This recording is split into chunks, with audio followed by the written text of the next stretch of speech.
नमस्कार, अपना महाराष्ट्र में आप सभी का स्वागत है। मैं हूं आपके साथ अमृता गर्ग। वंदे मातरम गीत की 150वीं वर्षगांठ के मौके पर कौशल, रोजगार, उद्यमिता, नव प्रवर्तन विभाग और सांस्कृतिक कार्य विभाग द्वारा आयोजित सामूहिक वंदे मातरम गायन कार्यक्रम मुख्यमंत्री फडणवीस की मौजूदगी में संपन्न हुआ।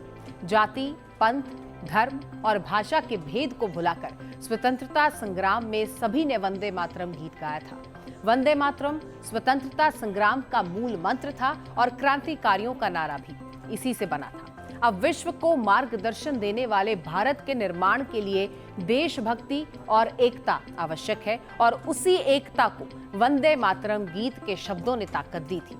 मुख्यमंत्री ने कहा कि बंगाल विभाजन के बाद देश की एकता को बनाए रखने के साथ ही अंग्रेजों के जुल्मों के खिलाफ आवाज उठाने के लिए राष्ट्रीय गीत ही प्रेरणा स्रोत रहा है। स्वतंत्रता सेनानी फांसी पर चढ़ते समय भी वंदे मातरम कहते थे। जिन नेताओं ने कहा कि हम अहिंसा के माध्यम से स्वतंत्रता प्राप्त करना चाहते हैं, उनका नारा वंदे मातरम बन गया। दुनिया में भारत का नाम गर्व से ऊंचा करने वाली भारतीय महिला क्रिकेट टीम ने पहली बार आईसीसी महिला विश्व कप 2025 के जीतने पर मुख्यमंत्री देवेंद्र फडणवीस ने अपने सरकारी आवास वर्षा में खिलाड़ियों, कोचेस और सहकर्मियों को सम्मानित किया।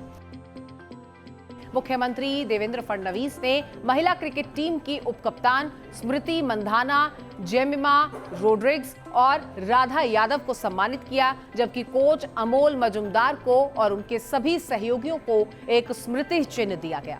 सम्मान समारोह के दौरान मुख्यमंत्री देवेंद्र फडणवीस ने कहा कि भारतीय महिला टीम ने विश्व कप में पहली बार खिताब जीतकर इतिहास रच दिया है। सभी भारतीयों को इस पर गर्व है और इस जीत ने भारत का मान बढ़ाया है। नए आपराधिक कानूनों के क्रियान्वयन को लेकर मुख्यमंत्री देवेंद्र फडणवीस के वर्षा निवास पर ही एक जरूरी बैठक भी की गई है।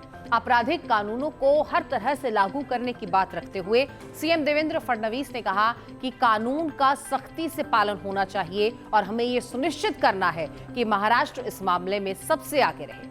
अपराध घटित होने के बाद उसकी जांच से लेकर आरोपी को सजा दिलवाने तक किसी भी तरह की लापरवाही के बगैर तेज गति से आरोपी को सजा दिलवाई जाए और इसे लेकर पूरी पारदर्शिता से काम किया जाना चाहिए। आरोप सिद्ध होने के 60 दिनों के भीतर आरोप पत्र दाखिल करने की दर बढ़ाई जानी चाहिए और इसके लिए एक स्वतंत्र अधिकारी की नियुक्ति भी की जानी चाहिए।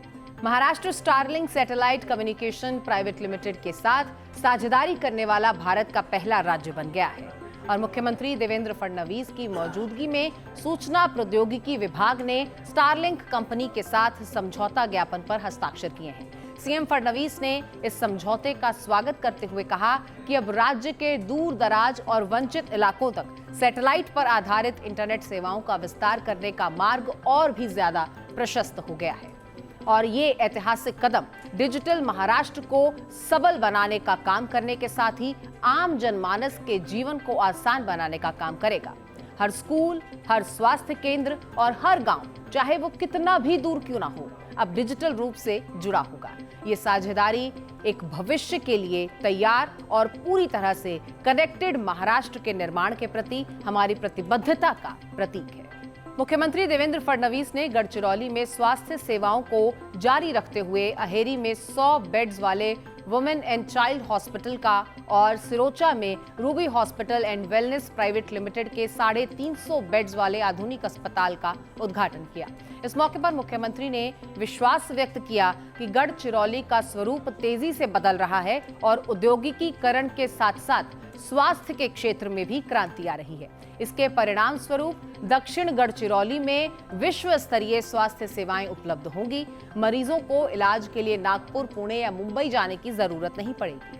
गौरतलब है कि महाराष्ट्र, तेलंगाना और छत्तीसगढ़, इन 3 राज्यों के मरीज इस अत्याधुनिक सेवा का लाभ उठा सकेंगे।